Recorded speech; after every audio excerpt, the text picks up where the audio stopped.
bom dia, boa tarde, boa noite. Para quem está chegando, seja muito bem-vindo. E para quem está retornando, bem-vindo de volta. Eu sou a Tia Lu e esse aqui é o nosso espaço de leitura compartilhada e bate-papo. Caso você goste do que acontece por aqui, lembre-se de se inscrever no canal, clicar no joinha e compartilhar esse vídeo com seus amigos para espalhar a palavra. Lembre-se também de verificar a aba sobre ou a aba comunidade para consultar a nossa agenda semanal de vídeos. Olá, pessoa linda que está aqui nos dando mais uma vez a honra de compartilhar essa leitura. Estamos aqui, em cenário novo, né? Mudamos de casa e estamos aqui, uma nova etapa da vida. Hoje é a parte 23, porque mudamos de casa, mas a colinha continua aqui. A parte 23 do livro Nosso Lar, o livro 1 da série A Vida no Mundo Espiritual, psicografado por Chico Xavier, pela inspiração de André Luiz. E bora para a leitura. Vamos então. Capítulo 43, em conversação. O Ministério da Regeneração continuou cheio de expressões festivas, não obstante se haver retirado o governador ao seu círculo mais íntimo. Comentavam-se os acontecimentos. Centenas de companheiros se ofereciam para os trabalhos árduos da defensiva, assim correspondendo ao apelo do grande chefe espiritual. Procurei Tobias para consultá-lo sobre a possibilidade do meu aproveitamento, mas o generoso irmão sorriu da minha ingenuidade e falou: André, você está começando agora uma tarefa nova. Não se precipite, solicitando acréscimo de responsabilidade. Haverá serviço para todos, disse-nos ainda agora o governador.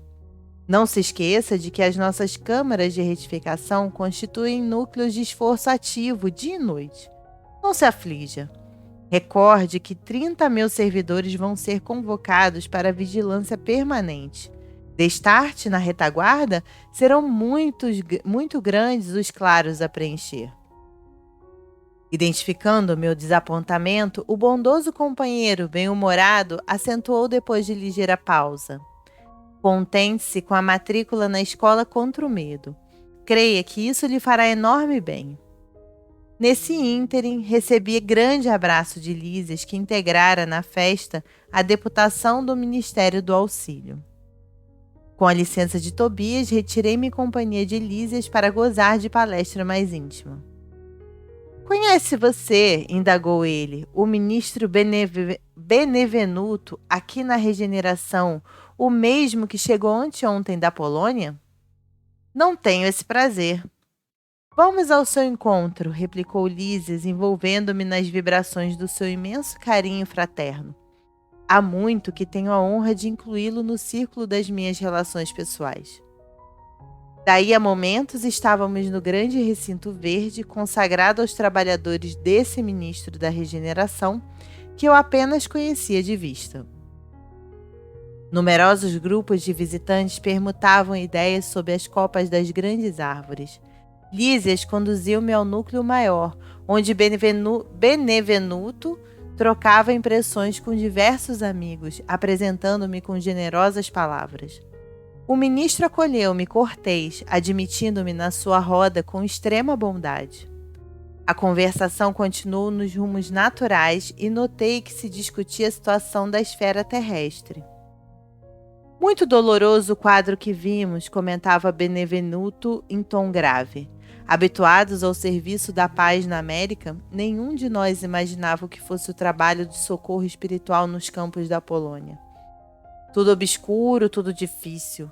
Não se podem ali esperar claridade de fé nos agressores, tampouco na maioria das vítimas, que se entregam totalmente a pavorosas impressões. Os encarnados não nos ajudam, apenas consomem nossas forças. Desde o começo do meu ministério, nunca vi tamanhos sofrimentos coletivos. E a comissão demorou-se muito por lá? Perguntou um dos companheiros com interesse. Todo o tempo disponível, ajuntou o ministro. O chefe da expedição, nosso colega do auxílio, julgou conveniente permanecermos exclusivamente atidos à tarefa, para enriquecermos observações e melhor aproveitar a experiência. Com efeito, as condições não poderiam ser melhores. Acredito que nossa posição está muito distante da extraordinária capacidade de resistência dos abnegados servidores espirituais que ali se encontram de serviço. Todas as tarefas de assistência imediata funcionam perfeitamente, a despeito do ar asfixiante, saturado de vibrações destruidoras. O campo de batalha, invisível aos nossos irmãos terrestres, é verdadeiro inferno de indescritíveis proporções. Nunca, como na guerra, evidencia o espírito humano a condição de alma decaída, apresentando características essencialmente diabólicas. Vi homens inteligentes e instruídos localizarem com minuciosa atenção determinados setores de atividade pacífica para o a que chamam de impactos diretos. Bombas de alto poder explosivo destroem edifícios pacificamente edificados. Aos fluidos venenosos da metralha casam-se as emanações pestilentas do ódio e tornam-se quase impossível qualquer auxílio. O que mais nos constritou, porém, foi a triste condição dos militares agressores, quando algum deles abandonava as vestes carnais, compelido pelas circunstâncias.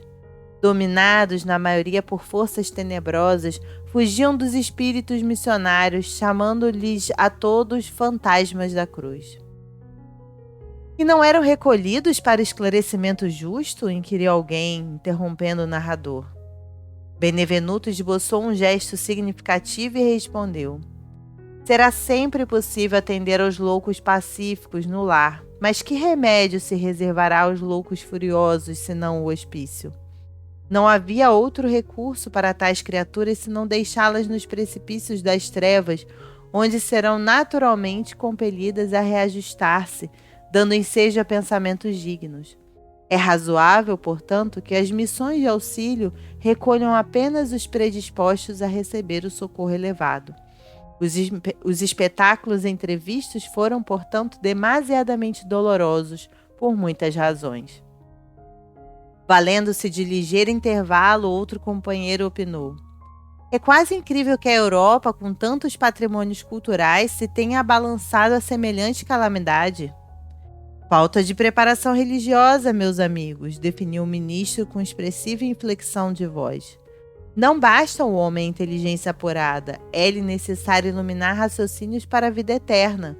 As igrejas são sempre santas em seus fundamentos, e o sacerdócio será sempre divino, quando cuide essencialmente da verdade de Deus, mas o sacerdócio político jamais atenderá à sede espiritual da civilização. Sem o sopro divino, as personalidades religiosas poderão inspirar respeito e admiração, não, porém, a fé e a confiança. Mas o espiritismo? Perguntou abruptamente um dos circunstantes. Não surgiram as primeiras florações doutrinárias na América e na Europa há mais de 50 anos? Não continua esse movimento novo a serviço das verdades eternas?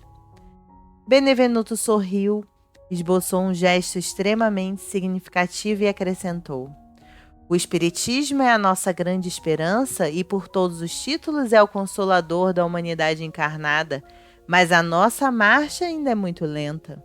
Trata-se de uma dádiva sublime para a qual a maioria dos homens ainda não possui olhos de ver. Esmagadora porcentagem dos aprendizes novos aproxima-se dessa fonte divina a copiar antigos vícios religiosos. Querem receber proveitos, mas não se dispõem a dar coisa alguma de si mesmos. Invocam a verdade, mas não caminham ao encontro dela. Enquanto muitos estudiosos reduzem os médiuns a cobaias humanas, numerosos crentes procedem à maneira de certos enfermos que, embora curados, creem mais na doença que na saúde e nunca utilizam os próprios pés. Enfim, procuram-se por lá os espíritos materializados para o fenomenismo passageiro, e ao passo que nós outros vivemos à procura de homens espiritualizados para o trabalho sério. O trocadilho arrancou expressões de bom humor geral, acrescentando o ministro gravemente: Nossos serviços são astronômicos. Não esqueçamos, porém, que todo homem é semente da divindade. Ataquemos a execução de nossos deveres com esperança e otimismo. E estejamos sempre convictos de que, se bem fizermos a nossa parte, podemos permanecer em paz, porque o Senhor fará o resto. Capítulo 44. As trevas. Enriquecendo as alegrias da reunião, Lísias deu-me a conhecer novos valores da sua cultura e sensibilidade. Dedilhando com maestria as cordas da cítara, fez-nos lembrar as velhas canções e melodias da terra. Dia verdadeiramente maravilhoso. Sucediam-se júbilos espirituais como se estivéssemos em pleno paraíso. Quando me vi a sós com o bondoso enfermeiro do auxílio, procurei transmitir-lhe minhas sublimes impressões. Não tenha dúvida, disse sorrindo. Quando nos reunimos aqueles a quem amamos, ocorre algo de confortador e construtivo em nosso íntimo. É o alimento do amor, André. Quando numerosas almas se congregam no círculo de tal ou qual atividade, seus pensamentos se entrelaçam, formando núcleos de força viva, pelos quais cada um recebe seu quinhão de alegria ou sofrimento da vibração geral. É por essa razão que no planeta, o problema do ambiente é sempre fator ponderável no caminho de cada homem. Cada criatura viverá daquilo que cultiva. Quem se oferece diariamente à tristeza, nela se movimentará. Quem enaltece a enfermidade, sofrer-lhe-á o dano. Observando minha estranheza, concluiu: não há nisso mistério. É a lei da vida, tanto nos esforços do bem como nos movimentos do mal. Das reuniões de fraternidade, de esperança, de amor e de alegria, sairemos com a fraternidade, a esperança, o amor e a alegria de todos. Porém, de toda a assembleia de tendências inferiores em que predominam o egoísmo, a vaidade ou o crime, sairemos envenenados com as vibrações destrutivas desses sentimentos. Tem razão, exclamei comovido. Vejo nisso igualmente os princípios que regem a vida nos lares humanos. Quando há compreensão recíproca, vivemos na antecâmara da aventura celeste, e se permanecemos em desentendimento e maldade, temos o inferno vivo. Lísias teve uma expressão de bom humor, confirmando a sorrir. Foi então que me lembrei de interpelá-lo sobre uma coisa que, de algumas horas, me torturava a mente. Referia-se o governador, quando nos dirigiu a palavra, aos círculos da terra, do umbral e das trevas, mas, francamente, não tinha eu até então qualquer notícia deste último plano. Não seria a região trevosa o próprio umbral, onde vivera, por minha vez, em sombras densas, durante anos consecutivos? Não via nas câmaras numerosos desequilibrados e doentes de toda espécie, procedentes das zonas umbralinas? Recordando que Lísias me dera esclarecimentos tão valiosos da minha própria situação, no início da minha experiência em nosso lar, confiei-lhe minhas dúvidas íntimas, expondo-lhe a perplexidade em que me encontrava. Ele esboçou uma fisionomia bastante significativa e falou: chamamos trevas as regiões mais inferiores que conhecemos. Considere as criaturas como itinerantes da vida. Alguns poucos seguem resolutos, visando o objetivo essencial da jornada. São os espíritos nobilíssimos que descobriram a essência divina em si mesmos, marchando para o alvo sublime, sem vacilações. A maioria, no entanto, estaciona. Temos então a multidão de almas que demoram séculos e séculos recapitulando experiências. Os primeiros seguem por linhas retas, os segundos caminham descrevendo grandes curvas. Nessa movimentação, repetindo marchas e refazendo velhos esforços, ficam à mercê de inúmeras vicissitudes. Assim é que muitos costumam perder-se em plena floresta da vida, perturbados no labirinto que tracejam para os próprios pés. Classificam-se aí os milhões de seres que perambulam no umbral. Outros, preferindo caminhar às escuras pela preocupação egoística que os absorve, costumam cair em precipícios, estacionando no fundo do abismo por tempo indeterminado. Compreendeu? As elucidações não poderiam ser mais claras. Sensibilizado, porém, com a extensão e a complexidade do assunto, ponderei. Entretanto, que me diz dessas quedas? Verificam-se apenas na Terra? Somente os encarnados são suscetíveis de precipitação no despenhadeiro? Lísias pensou um minuto e respondeu: sua observação é oportuna. Em qualquer lugar, o espírito pode precipitar-se nas furnas do mal, salientando-se, porém, que nas esferas superiores as defesas são mais fortes, imprimindo-se, consequentemente, mais intensidade de culpa na falta cometida. Entretanto, objetei, a queda sempre me pareceu impossível nas regiões estranhas ao corpo terreno.